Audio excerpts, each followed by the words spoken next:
இப்படி இந்த மஸ்ஜிதுக்கு வருவதின் காரணமாக இப்படி பல்வேறு விதமான நன்மைகளை தெரிந்து கொள்ளக்கூடிய, தீமைகளை தெரிந்து கொள்ளக்கூடிய ஒரு வாய்ப்பு ஏற்படுகின்றது. நன்மைகளை செய்து தீமைகளை விலக்கிக் கொள்ளக்கூடிய வாய்ப்பு ஏற்படுகின்றது. அதனால் இந்த மஸ்ஜித் கட்டாயம் தேவை.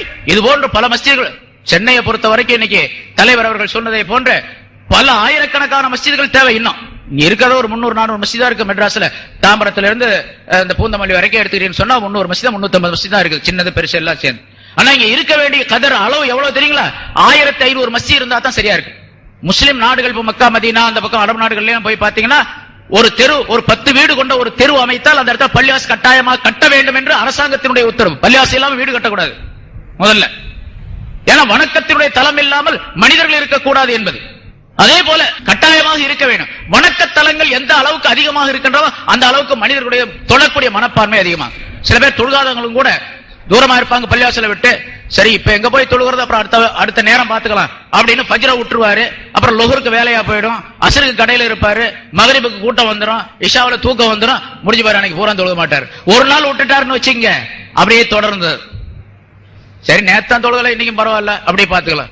இப்படியே தொழுகாம ஒரு வருஷம் கழிச்சு அப்புறம் தான் யோசனை பண்ணுவாரு. லைலத்துல் கத்ர் அன்னைக்கு பள்ளிவாசல்ல வருவாரு, அஜித் பயான் செஞ்சுட்டு இருப்பாரு, கட்டாயமா தொழுகணும் அப்படின்ட்டு. அடடா போன வருஷம் விட்டு சரி இனிமேல் தொழுவோம் அப்படின்னு சொல்லிட்டு அன்னைக்கு ஆரம்பிப்பாரு. 2-3 நாள் தொழுவாரு, அப்புறம் விட்டுருவாரு. இதுக்கு ஒரு காரணம் என்னன்னு கேட்டா பக்கத்துல மஸ்ஜிதுகள் இல்லாமல் இருப்பது, வெகு தூரத்திலே மஸ்ஜிதுகள் இருப்பது. ஆகவே மஸ்ஜிதுகள் அதிகமாக உருவாக்கப்பட வேண்டும். மஸ்ஜிதுகள் உருவாவது மனிதர்கள் உருவாவதற்கு, சிறந்த மனிதர்கள் உருவாவதற்கு, பண்பாடுள்ள மனிதர்கள் உருவாவதற்கு காரணமாக ஆக்கப்பட்டிருக்கின்றது. அல்லாஹ் தஆலா அப்படிப்பட்ட ஒரு மஸ்ஜிதை இந்த இடத்தில் நமக்கு தந்திருக்கின்றான். மஸ்ஜிது, இந்த மஸ்ஜிதுடைய வரலாறு சம்பந்தமாக ஆரம்பத்திலே முன்னுரை நிகழ்த்திய, வரவேற்புரை நிகழ்த்தி அவர்கள் உங்களுக்கு சொல்லி காட்டினார்கள். ஆகவே இந்த மஸ்ஜித் எந்த நோக்கத்திற்காக வேண்டி கட்டப்பட்டதோ அந்த நோக்கத்தை நிறைவேற்றக்கூடிய மக்களாக இந்த பகுதி மக்கள் இருக்க வேண்டும். வெறுமனே இன்று வந்ததோடு இல்லாமல் இங்க பல மக்கள் வந்திருக்கிறீங்க பல இடங்கள்ல இருந்து. ஆனா இந்த மஹல்லாவில் இருக்கக்கூடியவர்கள் என்ன செய்யணும் அப்படின்னு கேட்டா, ஒவ்வொரு நேரமும் இந்த மஸ்ஜிதை வந்து அலங்கரிக்க வேண்டும். அதுதான் அலங்காரம். இந்த கட்டடம் அலங்காரம் அல்ல, இதுல போட்டிருக்கக்கூடிய விளக்குகள் பேன்கள் அலங்காரம் அல்ல, இங்க இருக்கக்கூடிய பொருள்கள் அலங்காரம் அல்ல. இந்த மஸ்ஜிதிலே எவ்வளவு தொழப்படுகின்றதோ, எத்தனை மனிதர்கள் தொழுகின்றாரோ அதுதான் அலங்காரம் என்பதாக விளங்கி இந்த மஸ்ஜிதை அலங்கரிக்கக்கூடியவர்களாக ஆகிவிட வேண்டும். அந்த அலங்காரத்தின் காரணமாக நம்முடைய வாழ்க்கை அலங்காரமாக வேண்டும் என்பதை எண்ணி வாழக்கூடியவர்களாக ஆகிவிட வேண்டும். பல சகோதரர்கள் ஆன்லைன் மூலமாக ஒரு கேள்வியை மீண்டும் மீண்டும் கேட்கிறார்கள். நம்முடைய சமுதாயத்திலே பலரும் மார்க்கத்திலே தடை செய்யப்பட்டு வட்டி தொழிலை செய்து கொண்டிருந்தார்கள். பிறகு ஒரு காலத்திலே அவர்கள் அந்த வட்டி தொழிலிலே சம்பாதித்த லட்சக்கணக்கான கோடிக்கணக்கான செல்வத்தை மார்க்கம் அனுமதி அளித்த ஹலாலான தொழில்துறைகளில் ஒன்றிலே அவர்கள் அதை முதலீடு செய்கிறார்கள். ஒரு டெக்ஸ்டைலிலோ, ஜவுளிக்கடையிலோ, ஒரு மெடிக்கலிலோ, இப்படி மார்க்கம் அனுமதி அளித்த தொழிலிலே அவர்கள் முதலீடு செய்கிறார்கள். இதனுடைய சட்டம் என்ன? ஹராமான அந்த முதலீட்டை கொண்டு ஹலாலுக்கு இப்படி மாறி வருவதன் மூலமாக அவர்களுடைய முழு செல்வங்களும் ஹலாலாகி விடுமா என்ற ஒரு கேள்வி கேட்கிறார்கள். இதற்கு பல முறை நான் பதிலளித்ததும் உண்டு. திருக்குர்ஆன் நமக்கு சொல்வதை பார்க்கிற போது, ஒரு மனிதன் வட்டி தொழிலிலே சம்பாதிக்கிறான் என்று சொன்னால் அவனுடைய தௌபா என்பது என்ன, அவன் என்ன தௌபா செய்கிறான் என்று என்ன கருத்து? அல்லாஹ் சொல்வான், யா அய்யுஹல்லதீன ஆமனு தக்குல்லாஹ், விசுவாசிகளே அல்லாஹ்வை அஞ்சிக் கொள்ளுங்கள். வதரு மா பகிய மினர் ரிபா, நீங்கள் தடை செய்யப்பட்ட ரிபாவை விட்டு விடுங்கள். இன் குன்தும் முஃமினீன். அடுத்து அல்லாஹ் சொல்வான், இன் துபுதும், நீங்க வட்டியிலிருந்து தௌபா செய்வதாக இருந்தால். இந்த வசனத்தை யாருமே இன்றைக்கு கண்டுகொள்வதில்லை. வட்டியில் இருந்து தௌபா செய்வதற்கு என்ன அர்த்தம்? நீங்கள் வட்டியிலிருந்து தௌபா செய்வதாக இருந்தால் ஃபலக்கும் ருஊசு அம்வாலிக்கும், நீங்க வட்டி தொழிலை ஆரம்பிக்கிற போது என்ன முதலீடு செய்தீர்களோ அது உங்களுக்கு உண்டு. நீங்கள் லாபமாக சம்பாதித்த எதுவும் உங்களுக்கானது அல்ல என்பதை அல்லாஹ் திருமறையிலே திட்டவட்டமாக சொல்லுகிறான். ஆக இதுதான் குர்ஆனுடைய பார்வையிலே நாம் பார்க்கின்ற சட்டமாக இருக்கிறது. எனவே உண்மையான தௌபா என்பது, யா அல்லாஹ் நான் ஏதோ செய்து விட்டேன், என்னை மன்னித்து விடு, இதோ நான் இந்த பணத்திலே என்னென்ன சம்பாதித்தேனோ இந்த தொழிலிலே அதையெல்லாம் உரியவர்களிடம் நான் ஒப்படைத்து விடுகிறேன். இதுதான் அசல் தௌபா.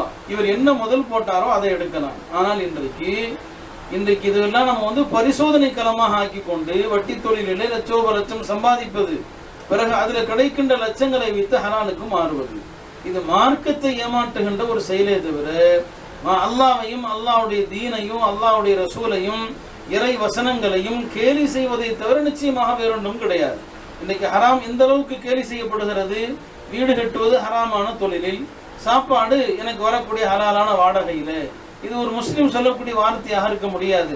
யூதர்கள் தான் இப்படி சொல்வார்கள், நோமினு பிபாப், சிலதை நாங்கள் ஏற்றுக்கொள்வோம், வனக்ஃபுர் பிபாப், சிலதை நாங்கள் மறுக்கிறோம்.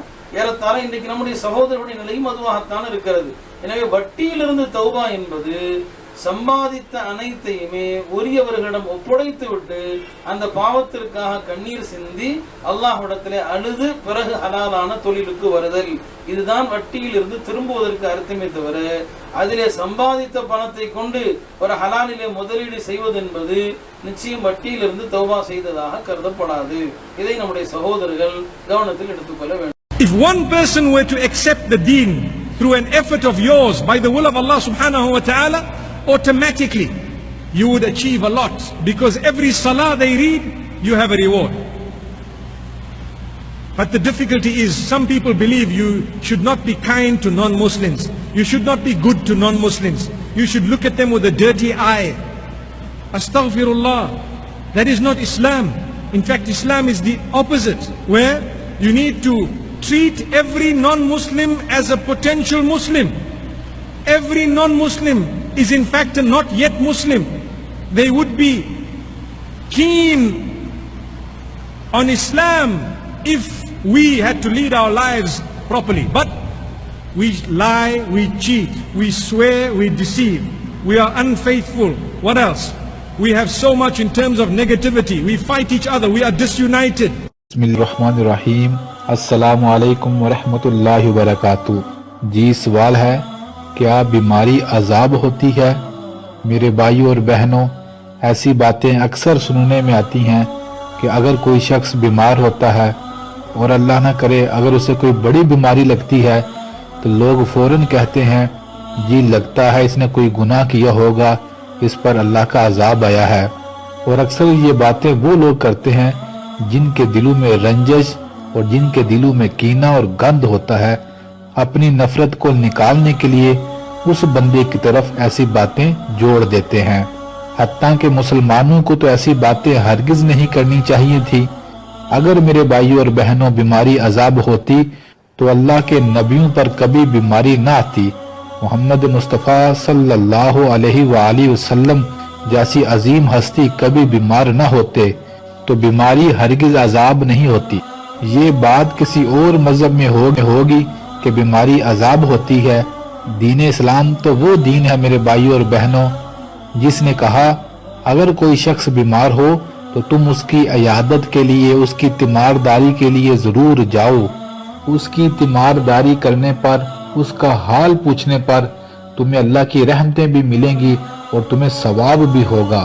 सुभान अल्लाह। और एक और रवायत में मेरे नबी सल्लल्लाहु अलैहि वसल्लम ने फरमाया, लोगों, बीमार की दुआ फरिश्तों की दुआ की तरह होती है। सुभान अल्लाह। मेरे भाइयों और बहनों, जब भी कोई शख्स बीमार हो तो उसके सामने या उसके पीछे कभी ऐसी बात ना कहें कि इस पर अल्लाह का अजाब आया है।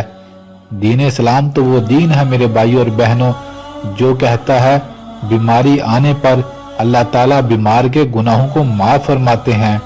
और बाज़ औक़ात अल्लाह ताला अपने बंदों को आजमाते हैं कि इसके ऊपर बीमारी आती है, ये सब्र करता है या नाशुक्री करता है। तो मेरे भाइयों और बहनों, अगर कोई शख्स आपके इर्द गिर्द कहीं बीमार हो तो कभी भी ये लफ्ज़ ना बोलें कि इस पर अल्लाह का अजाब आया है।